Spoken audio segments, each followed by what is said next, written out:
जय श्री कृष्ण। राधे राधे दोस्तों आप सभी को होली की ढेर सारी शुभकामनाएं। लड्डू गोपाल की कृपा आप पर और आपके पूरे परिवार पर बनी रहे। आज की यह लीला कथा सुनने के साथ साथ आप लोग मेरे प्यारे से लड्डू गोपाल के होली श्रृंगार का भी दर्शन करते रहिए। दोस्तों, आज मैं लड्डू गोपाल की एक ऐसी सच्ची घटना लेकर आई हूँ जिसे सुनने के बाद आपका हृदय भी लड्डू गोपाल की प्रेम में रो देगा। आप भी एक बार सोचने पर जरूर मजबूर हो जाओगे कि किसने हमें यह हक दिया है कि हम अपने भगवान के साथ इस तरह का व्यवहार करें। आशा करती हूँ प्रत्येक दिन की भांति आज की यह लीला कथा भी आप लोगों को बहुत अच्छी लगेगी और आपके दिल को स्पर्श करेगी। आज की यह लीला कथा हमारे साथ शेयर की है भोपाल में रहने वाली स्नेहा जी ने। स्नेहा जी कहती हैं कि मेरी शादी को 18 साल हो गए हैं।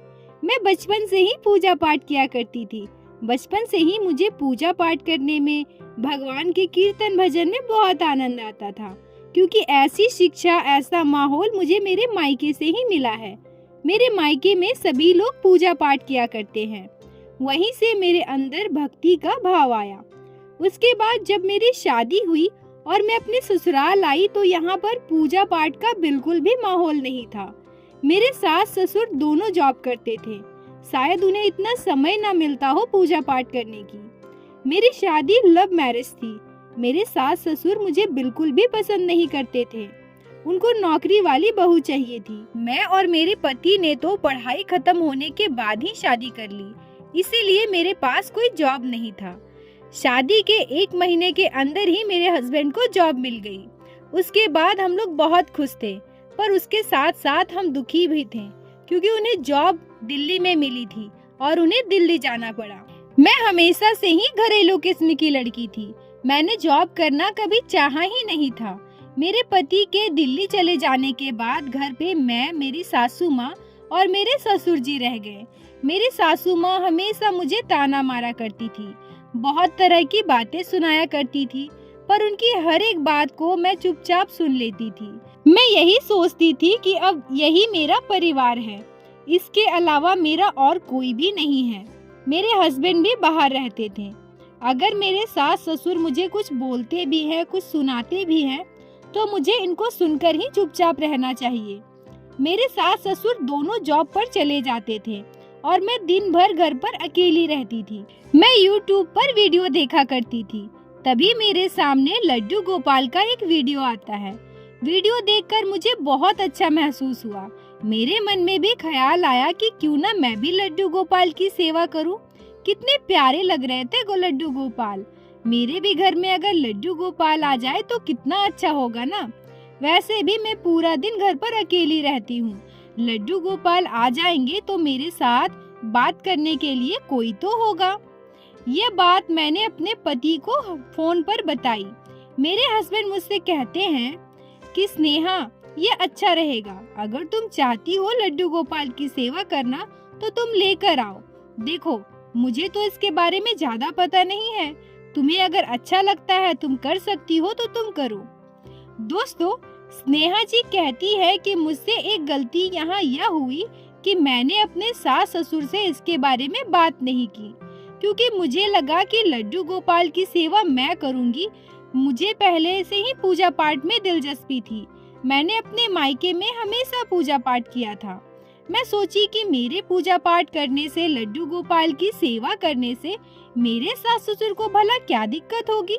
स्नेहा जी कहती है कि मुझे आज भी याद है, संडे का दिन था। मैं अपने सासू माँ से कहती हूँ, माँ जी मुझे मार्केट जाना है, कुछ सामान लेना है, आप भी मेरे साथ चलिए ना। मेरी सासू माँ तो वैसे ही मुझसे ठीक से बात नहीं करती थी। वो मुझसे कहती है, डेली मुझे काम पर जाना होता है। मैं तुम्हारे जैसे फ्री नहीं रहती जो घर पर बैठी रहती हूँ। तुम्हें क्या, तुम तो घर पर ही रहती हो। जाओ, तुम्हें जहाँ जाना है घूमो, मैं तो आज आराम करूँगी। मैं अकेली ही मार्केट चली जाती हूँ और वहाँ से एक प्यारे से लड्डू गोपाल लेती हूँ। साथ ही लड्डू गोपाल के कपड़े, ज्वेलरी, बेड और उनकी जरूरत की सारी चीजें मैं मार्केट से घर लेकर आती हूँ। मैं घर आकर खुशी खुशी अपने सासू माँ के पास जाती हूँ और कहती हूँ, देखिए ना माँ जी, मैं क्या लेकर आई हूँ। और लड्डू गोपाल को निकाल कर मैं अपने सासू माँ को दिखाती हूँ। लड्डू गोपाल को देखते ही वो गुस्सा हो जाते हैं और मुझसे कहते हैं, यह क्या, अब तुम एक नई मुसीबत लेकर आई?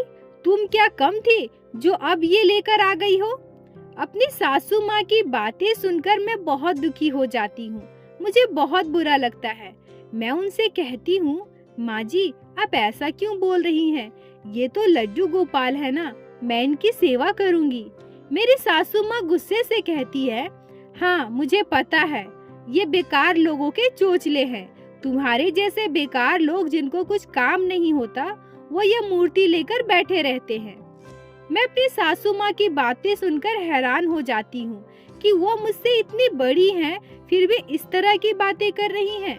मैं अपनी सासू माँ से और बात नहीं बढ़ाना चाहती थी, इसीलिए मैं चुपचाप लड्डू गोपाल को लेकर अपने मंदिर में आ गई।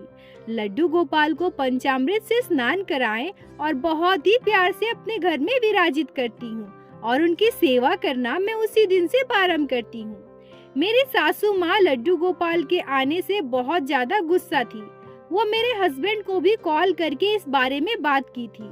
मेरी सासू माँ अपने बेटे को कॉल करके कहती है कि अब तुम्हारी वाइफ एक नया चोचला कर रही है, एक मूर्ति लेकर आई है लड्डू गोपाल की। पहले ही हमें कोई चीज समय पर नहीं मिलता था, ना समय पर खाना मिलता था, ना वो घर का काम ठीक से करती थी। ऊपर से अब लड्डू गोपाल को लेकर आई है, दिन भर उसी में बिजी रहती है। पता नहीं तुम क्यों इस मुसीबत को हमारे गले बांध कर चले गए हो। मेरे हस्बैंड मेरे सासू माँ को कहते हैं, माँ परेशान क्यों हो रही हो? वैसे भी आप और पापा तो ऑफिस चले जाते हो, उसको घर में मन नहीं लगता। इसी वजह से उसने मुझसे पूछा था कि क्या मैं लड्डू गोपाल को ला सकती हूँ। मैंने ही उससे कहा कि हाँ तुम लेकर आओ। आप ही सोचो ना, दिन भर उसका टाइम कैसे बीतेगा। अगर वो चाहती है वो भगवान की सेवा करे, पूजा पाठ करे, तो उसे करने दो ना, इसमें क्या बुराई है। मेरे सासू माँ मेरे हस्बैंड को ही सुना देते हैं, अब तो तुम उसी की साइड लोगे ना, उसकी ही बात सुनोगे। मेरे हस्बैंड को जब भी छुट्टी मिलती थी वह घर आते थे। उन्हें मेरे पूजा पाठ करने से कोई एतराज नहीं था, बल्कि जब भी वो घर आते थे मेरे साथ मार्केट जाकर लड्डू गोपाल के लिए बहुत सारी चीजें, नई पोशाक, बहुत कुछ खरीद कर ला देते थे। यह सब देखकर मेरी सासू माँ बहुत ज्यादा गुस्सा करती थी। मेरे हस्बैंड को भी बहुत सारी बातें सुनाती थी। मेरे हस्बैंड मेरी सासू माँ को कुछ भी नहीं कहते थे और मुझसे यही कहते थे कि माँ अगर कुछ बोले, गुस्सा करे तो तुम चुप रहना। ऐसे ही दिन बीत रहे थे। मैं अपने घर का सारा काम समय पर करने की कोशिश करती थी, साथ ही साथ लड्डू गोपाल की सेवा भी करती थी। स्नेहा जी आगे कहती हैं कि रविवार का दिन था। उस दिन मेरे सास ससुर दोनों घर पर थे। जिस दिन मेरे सास ससुर घर पर होते थे, उस दिन मैं सुबह जल्दी उठकर हर एक काम जल्दी करने की कोशिश करती थी, ताकि उनको उनका नाश्ता, खाना सब कुछ टाइम पर मिल सके और मेरे लड्डू गोपाल की भी मैं सेवा कर सकूं। उस दिन सुबह सुबह मैं सोचती हूँ कि आज मैं आलू के पराठे और खीर बनाऊंगी।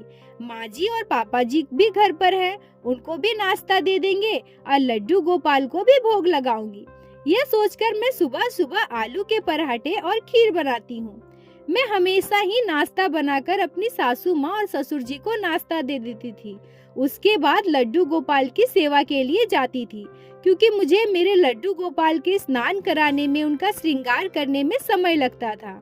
इससे पहले ही मैं अपने सासू माँ और ससुर जी को नाश्ता दे दिया करती थी। नाश्ता करके वो ऑफिस के लिए चले जाते थे, फिर मैं लड्डू गोपाल की सेवा करती थी, जिससे मेरी सासू माँ को मेरे पूजा पाठ करने से कोई एतराज ना हो। आज तो संडे था, तो प्रतिदिन की तरह मैं नाश्ता बनाकर अपनी सासू माँ और ससुर जी को नाश्ता देती हूँ और लड्डू गोपाल के लिए आलू के पराठे और खीर पहले से ही अलग करके रख देती हूँ। फिर बाद में लड्डू गोपाल को स्नान करवा के उनका श्रृंगार करती हूँ। फिर उन्हें भोग लगा रही थी, तभी मेरी सासू माँ मुझे किसी काम से आवाज लगाती है। मैं उनसे कहती हूँ, माँ जी बस 5 मिनट में आती हूँ, सब कुछ हो गया है, बस लड्डू गोपाल को भोग लगा रही हूँ। दोस्तों, स्नेहा जी कहती हैं कि उस दिन मेरे जीवन में जो घटना घटी उसे मैं लाइफ में दोबारा कभी याद करना नहीं चाहूंगी। मुझे ये सोचकर भी बहुत बुरा लगता है। मेरा पूरा शरीर कांप जाता है। आज भी मेरे आंखों में आंसू आ जाते हैं। स्नेहा जी कहती हैं कि इतने में मेरी सासू माँ बहुत ज्यादा गुस्सा हो जाती है और मेरे ससुर जी से मेरी बुराई करने लगती है।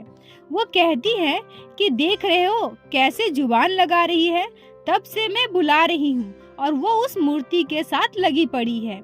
अरे घर में और भी तो काम है ना। दिन भर अगर पूजा पाठ में लगी रहेगी तो बाकी का काम कौन करेगा। सप्ताह में एक दिन तो हम लोग घर पर रहते हैं। अगर उस दिन हमें हमारी कोई भी चीज समय पर ना मिले तो फिर क्या फायदा ऐसी बहू होने का। पता नहीं क्या रखा है उस मूर्ति में। सब कुछ काम ना करने के बहाने हैं। दिन भर उस मूर्ति को लेकर बैठी रहती है। जब भी कोई काम बोलो तो देखो लड्डू गोपाल को लेकर बैठी है। मेरे सासू माँ की बातें सुनते सुनते मेरे ससुर जी भी बहुत ज्यादा गुस्सा हो जाते हैं। वो कहते हैं, हाँ सही बोल रही हो, रुको मैं अभी बताता हूँ। दौड़कर वो मेरे पास मेरे पूजा के घर में आते हैं। उनके पीछे पीछे मेरे सासू माँ भी आती है। मेरे ससुर जी आते ही सबसे पहले मेरे हाथ से प्रसाद की थाली को छीन लेते हैं और जमीन पर पटक देते हैं। मैं अपने ससुर जी का ऐसा व्यवहार देखकर बिल्कुल डर जाती हूँ और डर से उठ के खड़ी हो जाती हूँ। मैं उनसे कहती हूँ, पापा जी आप ये क्या कर रहे हैं? ये तो लड्डू गोपाल के लिए प्रसाद था जो मैंने निकाल कर रखा था। तभी मेरे ससुर जी कहते हैं, दिन भर तुम्हें और कुछ काम नहीं मिलता? जब देखो लड्डू गोपाल लड्डू गोपाल। तुम्हें यह भी तो समझना चाहिए कि आज तुम्हारे सास ससुर घर पे हैं। तुम्हें उनका सारा काम समय पर करना चाहिए। पूजा पाठ करने से, इस मूर्ति के साथ बैठने से तुम्हारा सारा काम हो जाएगा क्या? रोते हुए मैं अपने ससुर जी से कहती हूँ, पापा ये मूर्ति नहीं है, ये मेरे भगवान हैं। श्री कृष्ण के बाल स्वरूप लड्डू गोपाल है और मैं हर एक काम को समय पर करके ही इनकी सेवा करती हूँ। मैं इनकी सेवा करती हूँ, इससे आप लोगों को भला क्या दिक्कत? तभी मेरी सासू माँ गुस्से से लड्डू गोपाल को झटके से उठाती है। मेरे सासू माँ का यह रूप देखकर मैं बिल्कुल सहम जाती हूँ। मेरे आंखों में आंसू आने लगते हैं। मैं उनसे कहती हूँ, माँ जी आप ये क्या कर रही हैं? तभी मेरे ससुर जी मेरी सासू माँ के हाथ से लड्डू गोपाल को छीन लेते हैं और कहते हैं, तुम दोनों हमेशा इसी मूर्ति के लिए लड़ाई करती हो ना। आज मैं झगड़े का कारण ही खत्म कर देता हूँ। परेशान हो गया हूँ डेली डेली तुम लोगों के झगड़े से, और वो भी इस मूर्ति की वजह से। ऐसा कहकर मेरे ससुर जी लड्डू गोपाल को लेकर बाहर की तरफ जाते हैं। मैं उनके पीछे पीछे रोते हुए जाती हूँ। पापा आप ये क्या कर रहे हैं? मेरे लड्डू गोपाल को मुझे दे दीजिए ना, प्लीज आप ऐसा मत कीजिए। मेरे लड्डू गोपाल को मुझे दे दीजिए। मैं आप दोनों से प्रॉमिस करती हूँ, आज से कभी कोई काम में कोई देरी नहीं होगी। आप मेरे लड्डू गोपाल को मुझे दे दीजिए। मेरी सासू माँ कहती है, नहीं बहुत हो गया, आज तुम्हें सबक सिखाना ही पड़ेगा। इस मूर्ति के लिए इतना करती हो ना, इतना हमारे लिए तो कभी नहीं करती। ये भगवान है ना तुम्हारे, तो फिर अभी आ जाएंगे। क्यों आते क्यों नहीं है हम सबके सामने? तभी मेरे ससुर जी लड्डू गोपाल को अचानक से बहुत जोर से उछालते हुए छत के ऊपर फेंक देते हैं। मेरा तो जैसे कलेजा कांप जाता है। मैं जोर से चिल्लाती हूँ और कहती हूँ, पापा आपने ये क्या किया? मेरी सासू माँ कहती है, ठीक किया, बिल्कुल सही। अब करो तुम लड्डू गोपाल की पूजा। बहुत हो गया, ये तो पहले ही करना चाहिए था। और मेरे ससुर जी कहते हैं, आज से सारी मुसीबत से तो छुटकारा मिल गया। ना तुम्हारे लड्डू गोपाल रहेंगे, ना तुम इसके चक्कर में अपना समय बर्बाद करोगी। मेरी आंखों के सामने जैसे अंधेरा छा जाता है। एक ही पल में क्या से क्या हो गया, मुझे कुछ भी समझ में नहीं आ रहा था। मैं अपने ससुर जी और सासू माँ से कुछ नहीं बोल पाती, जैसे मेरा पूरा शरीर बर्फ का हो गया था। अगले ही पल में जोर से चिल्लाते हुए पागलों की तरह छत की तरफ भागती हूँ। स्नेहा जी कहती हैं कि वो मेरे लाइफ का सबसे बुरा दिन था, सबसे बुरा दृश्य था जो मैंने अपनी इन आंखों से देखा था। छत पर पहुंचकर मैं देखती हूँ कि लड्डू गोपाल छत में पड़े हुए हैं। मैं रोते हुए दौड़कर जाकर अपने लड्डू गोपाल को उठाती हूँ और मैं देखती हूँ कि मेरे लड्डू गोपाल का एक हाथ मुड़ चुका था। उनके पूरे शरीर में चोट के निशान थे। तब तक मेरे सासू माँ और ससुर जी मेरे पीछे पीछे छत तक पहुँच गए। लड्डू गोपाल को गोद में लिए मैं रोए जा रही थी। मैं अपने गोपाल से कहती हूँ, हे गोपाल, मुझसे बहुत बड़ी गलती हो गई जो मैं आपको हमारे घर लेकर आई। आज मेरी वजह से आपको इतना दुख सहना पड़ा। आज मेरे लड्डू गोपाल को इतनी यातना दी गई। मेरे गोपाल, मुझे माफ कर दो, मुझसे बहुत बड़ी भूल हो गई। मेरे सासू माँ, मेरे ससुर जी हंसते हुए कहते हैं, इस मूर्ति के लिए इतना प्रेम? हाँ, तुम्हारे भगवान है ये।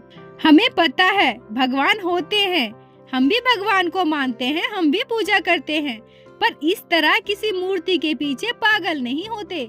अगर मूर्ति में ही भगवान बसते तो सभी लोग अपना काम काज छोड़कर अपने अपने घर में एक एक मूर्ति ले आते और पूजा पाठ में लगे रहते। उन्हें कोई काम ही करना नहीं पड़ता, सब कुछ तो अपने आप हो जाता। अब चलो यहाँ से, बहुत नौटंकी हो गई। इतना कहकर वो दोनों नीचे चले जाते हैं। मैं वहीं अपने लड्डू गोपाल को लेकर बैठी रहती हूँ और बहुत देर तक रोती रहती हूँ। फिर मैं अपने लड्डू गोपाल को लेकर मंदिर में आ गई। लड्डू गोपाल के पूरे शरीर में चंदन का लेप लगाई और लड्डू गोपाल को अपने मंदिर में विराजित किया। इस घटना को 17 साल हो गए। अभी मुझे 2 पुत्र और 1 पुत्री है। मेरे ससुर जी और सासू माँ दोनों अब इस दुनिया में नहीं रहे। 2020 के कोरोना वायरस में दोनों की मृत्यु हो गई है। स्नेहा जी कहती है कि इतने सालों के बाद भी मुझे इस बात का अफसोस हमेशा रहेगा कि इतने वर्षों में मेरे सासू माँ और ससुर जी कभी भी लड्डू गोपाल से प्रेम ना कर पाए। लड्डू गोपाल के लिए उनके मन में कभी भी थोड़ी भी भक्ति का भाव नहीं आया। मुझे मेरी सासू माँ हमेशा लड्डू गोपाल की सेवा करने से रोकी है। मैं अपने लड्डू गोपाल से हमेशा यही प्रार्थना करती थी कि एक बार मेरे सासू माँ और ससुर जी को उनकी महिमा का, उनके भक्ति का, उनकी शक्ति का एहसास कराए। जिस तरह से मैं हमेशा अपने लड्डू गोपाल की लीलाओं को महसूस करती थी, मैं चाहती थी कि मेरी सासू माँ और मेरे ससुर जी भी मेरे लड्डू गोपाल की लीला को कभी न कभी महसूस कर पाए। मेरी सासू माँ और मेरे ससुर जी के मन में भी लड्डू गोपाल के लिए प्रेम हो, उनके मन में भी भक्ति हो, पर बाल गोपाल को वो कभी नहीं समझ पाए। मेरे लड्डू गोपाल का एक हाथ मुड़ चुका है, पर अभी भी मैं अपने गोपाल की सेवा उतने ही प्यार से करती हूँ। उनमें तो मेरे प्राण बसते हैं। अफसोस तो मुझे बस इस बात का रहेगा कि मेरी वजह से मेरे गोपाल को इतनी तकलीफ सहनी पड़ी। दोस्तों, मैं आप लोगों से एक बात कहना चाहूंगी कि जब स्नेहा जी ये लीला कथा, ये घटना हमारे साथ शेयर कर रही थी, तब वो लगातार रोए जा रही थी और उनकी बातों को सुनकर, उनकी भक्ति को देखकर मेरी आंखें भी नम हो गई और मेरी आंखों में भी आंसू आ गए। दुनिया में ऐसे नास्तिक लोग भी हैं जो आज भी भगवान की सेवा नहीं करते, प्रभु नारायण को नहीं मानते, लड्डू गोपाल को मात्र एक मूर्ति समझते हैं। मेरी भगवान से बस एक ही प्रार्थना है, हे बाल गोपाल, आप सभी को सद्बुद्धि देना, अधर्मियों को धर्म के मार्ग पर लेकर आना। दोस्तों, जो लोग नास्तिक होते हैं, धर्म को नहीं मानते, ना ही लड्डू गोपाल को मानते हैं, वो लड्डू गोपाल को बस एक मूर्ति समझते हैं। जो लोग गलत आचरण करते हैं, गलत व्यवहार करते हैं, उनको अपने कर्मों की सजा भुगतनी ही पड़ती है। एक बात हमेशा याद रखना चाहिए कि जो जैसा कर्म करेगा उसको वैसा ही भरना पड़ेगा, उसे वैसा ही फल मिलेगा, चाहे वो कोई भी हो। इसलिए हमें हमेशा ईश्वर की भक्ति करनी चाहिए, भगवान की सेवा करनी चाहिए।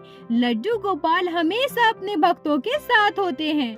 बोलो बाके बिहारी लाल की जय, लड्डू गोपाल की जय, जय जय श्री राधे।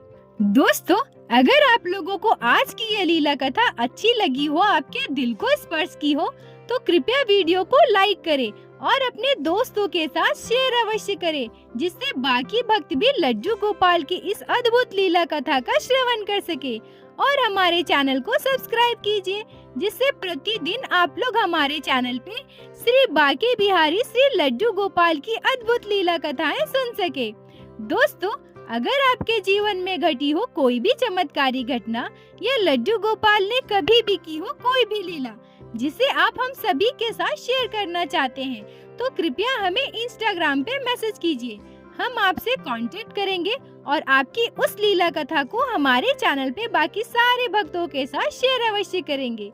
लड्डू गोपाल की कृपा आप पर और आपके पूरे परिवार पर बनी रहे।